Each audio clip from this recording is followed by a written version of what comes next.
بسم الله الرحمن الرحيم.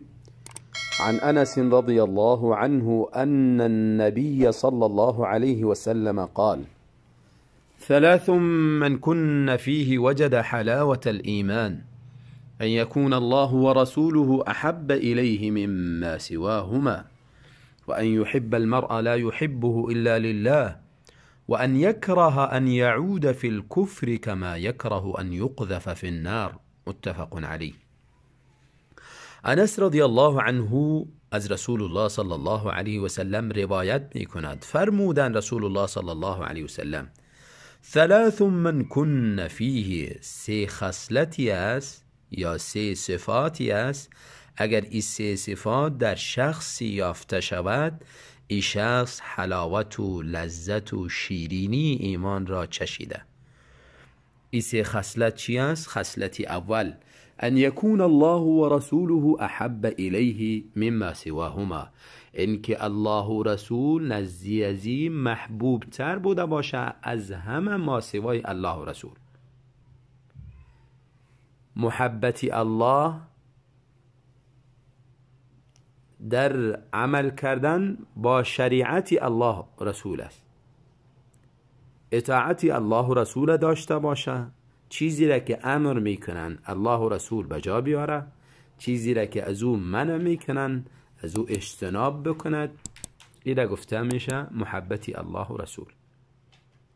و هر وقتی که حرف الله و رسول با حرف دیگران در تضاد بود، اونجا حرف الله و رسول را مقدم میکند، بر همه ترجیح میدهد، با او عمل میکند، حرفهای دیگران را به دیوار میزند، ولو که پادشاهی بوده باشه، ولو که صاحب سلطه‌ای بوده باشه، ولو که صاحب جاه و مقامی بوده باشه، ولو عالم بزرگی هم بوده باشه، حرفهای از اونها را کناره میگذارد.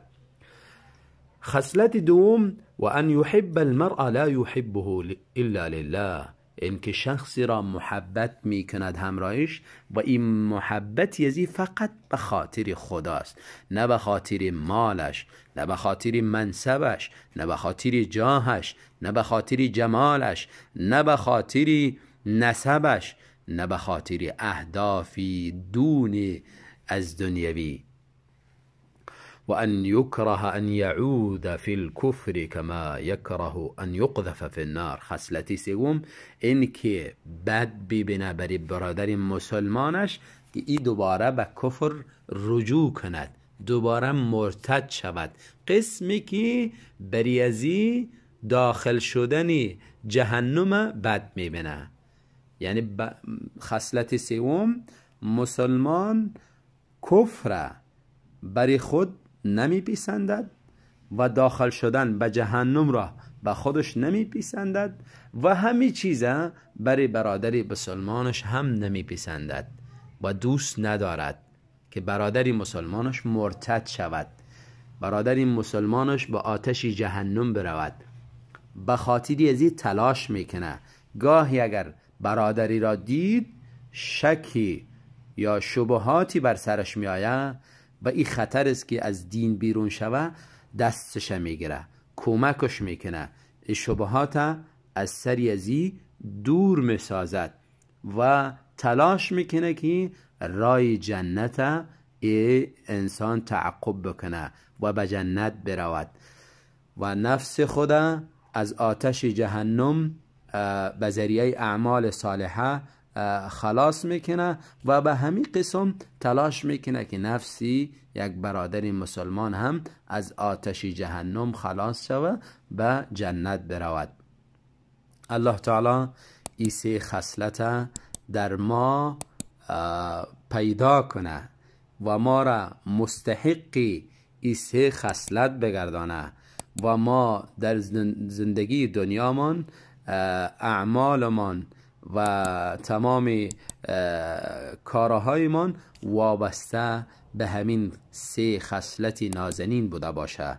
الله و رسول را دوست بداریم، آنچه را که امر کردن به او عمل کنیم و از آنچه که نهی کردن اجتناب بکنیم و حرف الله و رسول را از حرف همه مقدم تر بدانیم و او را در مقابل حرف دیگرها ترجیح بدهیم.